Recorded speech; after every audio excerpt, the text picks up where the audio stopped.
Munsey, and you're watching WNN War News Now. Today we have a special for you on World War II and some of its key events during the war. First up is Julia, who is going to be bringing us information on the invasion of Ethiopia.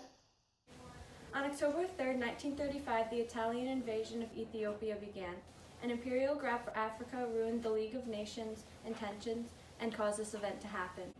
Italy invaded Abyssinia, which is now Ethiopia, to boost Italian national prestige.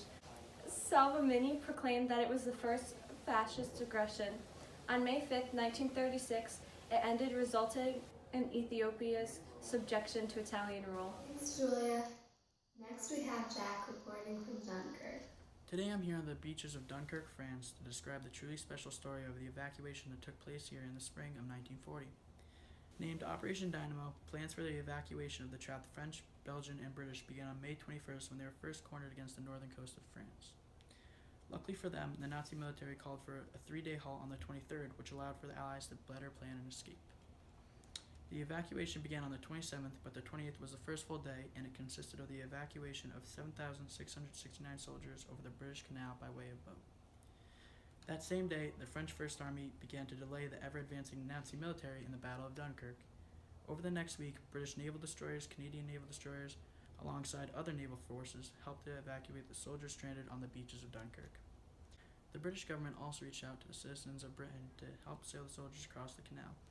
The little ships of Dunkirk consisted of merchant marine boats, fishing boats, pleasure boats, yachts, and even lifeboats, all of which contributed to the rescue of 338,226 troops in about 8 days. On the last day of the evacuation, June 4th, 1940, Winston Churchill addressed the public in a speech in which he stated that wars are not won by evacuations. And so, the war continued. Now we have a special interview with Trevor on Pearl Harbor. On December 7th, 1941, the Japanese bombed Pearl Harbor, and it was devastating, killing many people. Now, Mr. Wright, Yes. do you believe that the U.S. knew we were going to be attacked? I believe that there was intelligence out there that some sort of attack was possible.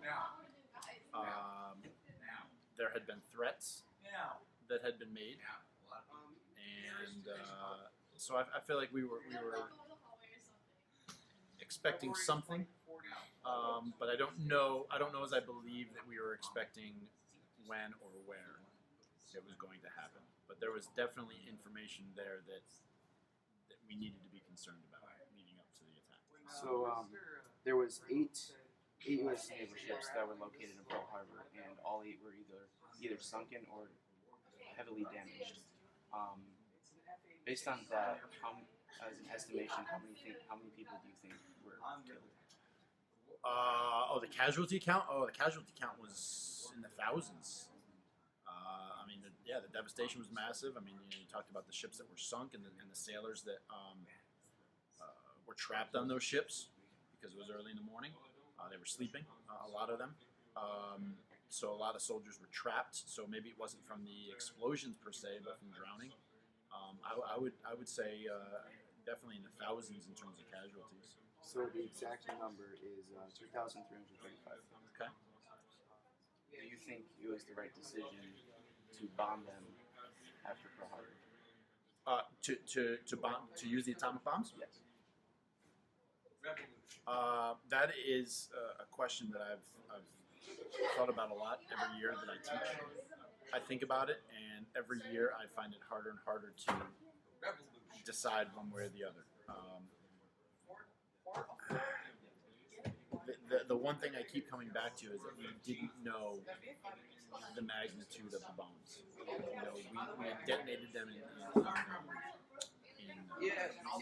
tests, but we had never detonated them with civilians or with people at risk. You want me to do the entire and obviously the consequences of that were massive.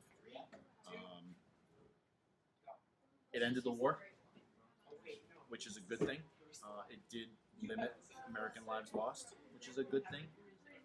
And the other thing that it did was it really gave us an idea of what atomic warfare is like, and hopefully we can continue to remember the results of the atomic bomb when other Don't do it. I swear to nuclear God. possibilities present themselves. Do you know of any relatives that were wounded or killed in this bombing? Any of my relatives? Yeah. No, I don't have any relatives there. My grandfather was in the Navy, but he was not in Pearl Harbor. I had a couple of relatives that served in Europe during the war, but no, nobody was at Pearl Harbor. Okay, thank you for your time. That's the end of the interview. So, I'll be bringing you information on VE Day and how it all happened. On April 28th, Italian leader Benito Mussolini is executed, leaving German dictator Hitler to fend on his own without the important ally. The following day, Hitler prepares his political testament of how Germany failed him against the Bolsheviks and marries Eva Braun. The following day, on April 30th, the newlyweds head to a bunker, where inside the two commit suicide.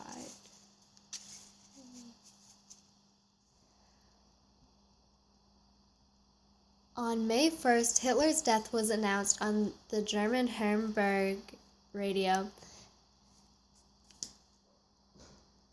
The news of Hitler's death traveled quickly to other countries in the world. 7th of May, German Grand Admiral Dantes was ordered to Eisenhower's headquarters in Russia, where he faced the USA, France, Great Britain, and the USSR, and was forced to surrender unconditionally to the Allies. Although the victory really was on the 7th, people started celebrating when it was announced on May 8th. There was over 1 million people in the UK who celebrated on the streets, as others around the world were celebrating too, because the Third Reich's long-awaited end was here. Our last story today is covered by Gabby